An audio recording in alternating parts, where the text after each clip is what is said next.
میری معلومات یہ ہیں کہ اندر یہ کہا گیا کہ اس جگہ بٹھاؤ اور وہاں ان صوفوں پر لے جانے کی جو ہے وہ ضرورت نہیں ہے. تو یہ باقاعدہ طور پر فیصلہ کیا گیا. علی امین گنڈاپور کو یہاں بٹھایا گیا اور علی امین گنڈاپور جو یہ کہہ رہے تھے کہ میرا لیڈر جیل میں ناحق قید ہے، میں ان چوروں کو جنہوں نے مینڈیٹ چوری کیا ہے وزیر اعظم نہیں مانتا، وہ بدل گیا. تو علی امین گنڈاپور جو ہیں انہوں نے اب اس ملاقات میں کہا ہے ہمیں ہمارے پیسے دے دیجیے. 1500 ارب روپے کی وہ بات کر رہے ہیں. شہباز شریف صاحب نے جواب کیا دیا ہے؟ شہباز شریف صاحب یہ کہہ رہے ہیں کہ جو جائز مطالبات ہیں آپ کے وہ پورے کیے جائیں گے. یعنی وہ یہ نہیں کہہ رہے کہ آپ کے 1500 ارب روپے آپ کو واپس مل جائیں گے، وہ کہہ رہے ہیں آپ کے جائز مطالبات پورے کیے جائیں گے، ہمیں ہماری مرضی کا آفیسر دے دیجیے بطور چیف سیکرٹری. شہباز شریف صاحب کہتے ہیں کہ اس پر غور کرتے ہیں، اس سلسلے میں آپ کو جواب دیتے ہیں. تو پاکستان تحریک انصاف جو ایوان میں گرج رہی تھی، برس رہی تھی، قومی اسمبلی میں بھی، پنجاب اسمبلی میں بھی، اس کی ٹون بدلی ہے، اس کا انداز بدلا ہے، اس کا موقف بدلا ہے. بدلے بدلے سے میرے سرکار نظر آتے ہیں. کیوں؟ کہا یہ جا رہا ہے کہ کچھ برف پگھلی ہے، کچھ معاملات پر پاکستان تحریک انصاف سے کہا گیا ہے کہ ٹھیک ہے یہ ڈوز ہیں، یہ ڈونٹس ہیں، اگر آپ یہ کرتے ہیں تو آپ کے ان مطالبات پہ غور کیا جائے گا، لیکن عدالتی لڑائی لڑنے اپنے مینڈیٹ کے لیے، مگر ان چیزوں پر نہیں. شہباز شریف چلا جائے گا اگر آپ کی عدالتی لڑائی کے نتیجے میں، تو ٹھیک ہے چلا جائے، لیکن یہ جو لڑائی آپ اس انداز میں کرنا چاہتے ہیں کہ نہیں مانتا وزیر اعظم، یہ مت کیجئے. اور اب اس پر خبر یہ ہے کہ پاکستان تحریک انصاف کسی حد تک، علی امین گنڈاپور کی حکومت کسی حد تک مان گئی ہے، رام کر لیا گیا ہے. تو علی امین گنڈاپور کی حکومت، پاکستان تحریک انصاف کی حکومت مرکز کو مرکز تسلیم کر چکی ہے. اس کا میں ابھی یہ اچھا ہے برا ہے، سافٹ ویئر اپڈیٹ ہے، میں ابھی اس پر بات نہیں کر رہا. اس کے نتائج دیکھنا ہوں گے، ٹو ارلی ٹو کمنٹ. تو اس کے نتیجے میں پاکستان تحریک انصاف کو ملتا کیا ہے یہ دیکھنا ہوگا. علی امین گنڈاپور صاحب ملاقات کے بعد آ کر کہتے ہیں کہ ملاقات مثبت رہی ہے، وزیر اعظم نے تعاون کا یقین دلایا ہے. تو وزیر اعظم بھی کہہ رہے ہیں چیزیں بہتر ہو گئی ہیں، تو ہمیں اب اس تعاون کا جو یقین دلایا گیا اس کا نتیجہ دیکھنا ہوگا، پھر اس پر بات کرنا زیادہ مناسب رہے گا. اس سے پہلے میرا یہ خیال ہے کہ اس پر بات نہ کی جائے تو ذرا زیادہ بہتر ہے. دوسرا کام کیا ہوا؟ عمران خان صاحب اڈیالہ جیل میں انہوں نے گفتگو کی ہے، اور عمران خان صاحب ہمیں اپنی جگہ پر موجود نظر آ رہے ہیں، کیونکہ عمران خان صاحب کے معاملے میں ہمیں مرکز بھی اسی جگہ پر نظر آ رہے ہیں. اب ایک اور کام ہے، علی امین گنڈاپور صاحب جو ہیں، جن کا 26 تاریخ کو ممکنہ طور پر فیصلہ بھی ہو سکتا ہے، اور خبر تو یہ ہے کہ علی امین گنڈاپور صاحب نہیں بچیں گے، اور یا پھر یہ کہ علی امین گنڈاپور یہاں اگر اچھے بچے بن جاتے ہیں تو بچ بھی جائیں گے، دیکھیے بنتا کیا ہے. لیکن علی امین گنڈاپور صاحب کے اس معاملے کو چھوڑ دیجیے اور عمران خان پہ آئیے. تو عمران خان صاحب نے کیا کہا ہے؟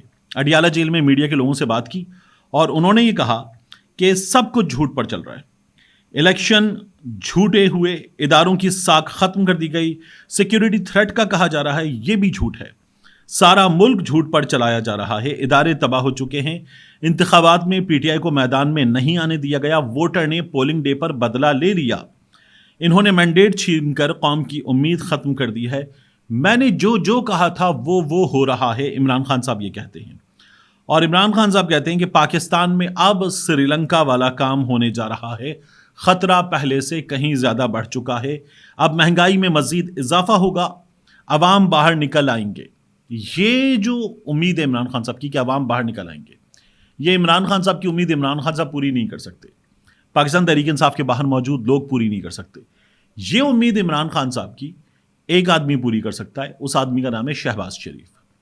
جس طرح کی حکومت شہباز شریف چلا رہے ہیں، جس طرح کے ان لوگوں نے کام کیے ہیں، جس طرح کی 16 مہینے ان لوگوں نے حکومت چلائی تھی، تو اگر یہ ایسی ہی حکومت چلائیں گے تو پھر عمران خان کی یہ بات بھی درست ثابت ہو جائے گی. عمران خان صاحب یہ بھی کہتے ہیں کہ کوئی ڈیل کی بات نہیں ہو رہی، وکلا سے بھی ملاقات بند کر دی گئی ہے، الیکشن میں دھاندلی کے خلاف ہمارا پرامن احتجاج کا سلسلہ جاری رہے گا، پاکستان تحریک انصاف احتجاج کرتی رہے گی. اب فیصل واوڈا کو یاد کیجیے، فیصل واوڈا نے کیا کہا تھا؟ فیصل واوڈا نے کہا تھا کہ 15 رمضان کے بعد پتہ چلے گا کہ سختی کتنی بڑھتی ہے اور کیا ہونے جا رہا ہے. 15 رمضان کی ڈیٹ ذہن میں رکھیے اور علی امین گنڈاپور کی ہیئرنگ کی تاریخ ذہن میں رکھیے، اور پھر اس کے بعد آگے بڑھی تو آپ کو اندازہ ہوگا کہ کیا ہونے جا رہا ہے، کن چیزوں پر حالات اب ڈپینڈ کرتے ہیں. بہت زیادہ آسان ہے ڈاٹس کنیکٹ کرنا اس تمام معاملے میں. اس کے بعد عمران خان صاحب جو ہیں وہ کہہ رہے ہیں کہ ہم دھاندلی کے خلاف سپریم کورٹ بھی جائیں گے. الیکشن کمیشن آف پاکستان اب تک جتنے لوگ گئے ہیں ان کو کیا کہا گیا؟ ان سے کہا گیا یہ جو آپ کے فارم 45 ہیں جو آپ لے کر آئے ہیں اور آپ کہتے ہیں کہ ہمیں ملے یہ اپنے پولنگ عمل کے بعد، تو نہیں مانتے، ہم ان فارم 45 کو نہیں مانتے. ہم وہ فارم 45 جو ہم نے اپلوڈ کیے الیکشن کمیشن آف پاکستان کی ویب سائٹ پہ، ان میں سے بہت سے ڈیلیٹ بھی کر دیے، ان کو مانتے ہیں. ان پہ وائٹو لگائے، ری رائٹنگ ہوئی ہے، ان پہ ایک امیدوار کو ملنے والے ووٹ ٹوٹل ووٹوں سے زیادہ ہیں، تو بھاڑ میں جاؤ تم لوگ. ہم ان کو مانتے جو ہم نے اپلوڈ کیے، تمہارے فارم 45 ہم نہیں مانتے.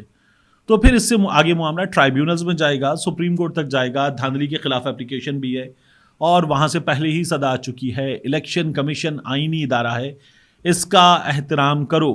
تو چیزیں اس سمت ہمیں جاتی ہوئی نظر آ رہی ہیں کہ اچھے بچے بن کے رہیں سب لوگ. اب ان حالات میں عطا تارڑ یہ کہتے ہیں کہ پاکستان تحریک انصاف والوں نے ایک اور خط لکھ دیا ہے یورپین یونین کو. یہ جو ہمارا ترجیحی تجارت کا ان سے ایک معاہدہ ہے کہ ہمیں کچھ سہولتیں ملیں گی، اس اسٹیٹس کو ختم کیا جائے، یہ خط لکھ دیا ہے پاکستان تحریک انصاف نے. باقر سجاد سید صاحب بڑے زبردست رپورٹر ہیں، بڑی ٹھیک خبر ہوتی ہے ان کے پاس. باقر صاحب یہ کہتے ہیں کہ ان کو آفیشلز نے کنفرم کیا ہے پاکستان تحریک انصاف نے ایسا کوئی خط نہیں لکھا ہے. لیکن عطا تارڑ نئے وزیر اطلاعات جو کہہ رہے ہیں وہ فیک نیوز کے زمرے میں آتا ہے. لیکن فیک نیوز پہ پکڑا جاتا ہے اسد طور، فیک نیوز پہ پکڑا جاتا ہے عمران ریاض خان، فیک نیوز پہ پکڑا جاتا ہے طارق متین، ایک عام صحافی. عطا تارڑ چونکہ خود وزیر ہیں تو ان کو فیک نیوز پہ کون پکڑے گا؟ تو یہ ایسے ہی چلے گا کام اور کچھ نہیں ہوگا. تو یہ لوگ جو ہے جو کہتے پھریں کوئی فرق نہیں پڑتا. اب اس کے بعد ایک اور بڑی دلچسپ چیز ہے. آپ یہ دیکھیے کہ مریم نواز شریف صاحبہ نے کس طرح اوقات بتائی ہے صوبے کے لوگوں کو کہ ان کی حیثیت، ان کی اوقات کیا ہے. ان کی اوقات ہے 3600 روپے والا تھیلا، 2 گھی کے پیکٹ، بیسن کا پیکٹ، چینی کا پیکٹ، آٹے کا بورا چھوٹا والا، یہ تمام چیزیں ملا کر 3600 روپے اس میں ہوں گے. اور ان 3600 روپے کے ساتھ نواز شریف کی 2 تصویریں، ایک تصویر پورے بورے پر ہوگی جس میں تمام چیزیں ہیں اور ایک اندر آٹے کے تھیلے پر بھی نواز شریف کی تصویر ہوگی. تو 3600 روپے میں 2 نواز شریف، 3600 روپے میں 2 نواز شریف. یہ مریم نواز شریف نے بتایا ہے کہ صوبے کے لوگوں کی اوقات ہے. لیکن مریم نواز شریف نے اپنے لیے کیا کیا ہے؟ عوام کے لیے 3600 روپے، غریبوں کے لیے. اور مریم نواز شریف کے پاس جو ساتھی سرکاری گاڑی ہے اپنے استعمال کے لیے بطور وزیر اعلیٰ، اس کے بلٹ پروف گاڑی کے نئے ٹائرز، ان کے لیے نئی پوشش اور میٹس میچنگ. خاتون ہے نا، وہ بڑا ہوتا ہے کہ خاتون ہے تو ہاتھ میں پین بھی وہ ہوگا جو سر پہ دوپٹہ ہوگا، یہ بڑا خواتین کو کریز ہوتا ہے. میں نے پہلے بھی کہا تھا کہ گوٹا کناری لگا ہوا جہاز اور ہیلی کاپٹر مریم نواز شریف صاحبہ کا، پنک کلر کا جہاز، جس طرح وہ فیس بک پہ میمز وائرل ہوتی ہیں، آپ جا کے دیکھیے گا لکھ کے پنک دولہا. تو لڑکیوں سے پوچھا جائے کہ میرا بیٹا کیسا دولہا چاہیے، ابا پوچھتے تو لڑکیاں کہتی ہیں پنک کلر کا دولہا. تو یہ پنک جہاز بنوائیں گی مریم نواز شریف صاحبہ، ابھی آئی ہیں اور آتے ہی 3.25 کروڑ روپے، 3.25 کروڑ روپے مانگے ہیں کہ نئی پوشش ہوگی، نئے میٹس ہوں گے میچنگ والے، نئے ٹائرز ہوں گے میڈم چیف منسٹر کی گاڑی کے لیے، اور اس کے لیے فنڈز جاری کر دیے جائیں. عوام کے لیے پیسے کہاں سے آئیں گے؟ 3600 روپے، اس کا کوئی حساب نہیں دیا جائے گا. کابینہ نے بعد میں منظوری دے دی، پہلے پیکج پہ کام ہو رہا تھا، حلف اٹھانے سے پہلے سے کام ہو رہا تھا. تو خریداری کہاں سے ہوئی ہے؟ اس سلسلے میں ٹینڈر ہوا، کوٹیشن ہوئی، کیا ہوا؟ بولیاں لی گئیں، میرٹ کو کہاں رکھا گیا؟ کوئی جواب نہیں ہے اس بات کا. لیکن مریم نواز شریف صاحبہ کو 3.25 کروڑ روپے چاہیے. کچھ عرصہ پہلے ہوا تھا شہباز شریف صاحب کا یہ جو 180H ماڈل ٹاؤن والا گھر ہے، اس کی چھت پر، یعنی اس گھر میں، اب یہ چھت شاید میں غلط کیا گیا ہوں، لیکن اس گھر میں ہیلی پیڈ تو وہ پہلے سے بنا ہوا تھا. لیکن نہیں، یہ ذرا یہاں پر ہیلی پیڈ چاہیے نائٹ ویژن والا، رات میں بھی ہیلی کاپٹر اتر سکے. تو اس کے لیے پھر مزید پیسے خرچ کیے گئے تھے، کروڑوں روپے. تو یہ ہے ان لوگوں کا حال. میری آپ کی اوقات کیا ہے؟ 3600 روپے میں 2 نواز شریف. ملتے ہیں انشاءاللہ آپ سے اگلی ویڈیو میں.